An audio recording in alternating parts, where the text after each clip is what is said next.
دل یا تو زندہ ہے یا تو مردہ۔ سیدنا حسن بصری رحمہ اللہ مولا کائنات کے خلیفہ ہے، اور کوفہ میں جب سیدنا امام علی نے گشت کیا اپنی خلافت کے اندر، تو آپ نے تمام جو وائزین جو صرف ظاہر اور صرف زبانی حد تک تھے ان سب کو منبروں سے اتارا، اور جو سچے صادق تھے انہیں اجازت دی کہ وہ اہل عمل بھی ہیں، وہ اہل علم بھی ہیں، ان کو کہ وہ وعظ کریں اور نصیحت کریں۔ انہی میں امام حسن بصری کو اجازت دی آپ نے، اور سیدنا امام حسن بصری کو جب اجازت دی تو اس میں بھی واقعہ یوں ہے کہ امام حسن بصری ایک جگہ آپ خطبہ دے رہے تھے، سیدنا امام علی مولا علی آئے تو حسن بصری کو دیکھا خطبہ دے رہے تھے، آپ نے پسند فرمایا اور ان سے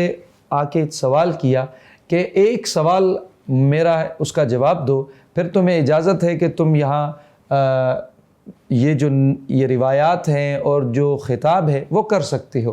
تو آپ نے کہا کہ یہ بتاؤ کہ دین کی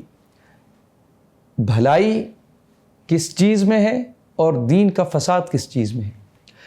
تو حسن بصری نے سوچا، اور آپ نے جب جواب دیا تو مولا علی نے اسی وقت اجازت دی، کیونکہ آپ نے صحیح جواب دیا۔ آپ نے فرمایا کہ صلاح الدین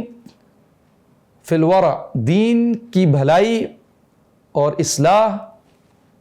پرہیزگاری میں ہے، اور فرمایا وفساد الدین فی الطمع، اور دین کا فساد اور بگاڑ جو ہے وہ لالچ اور طمع میں ہے۔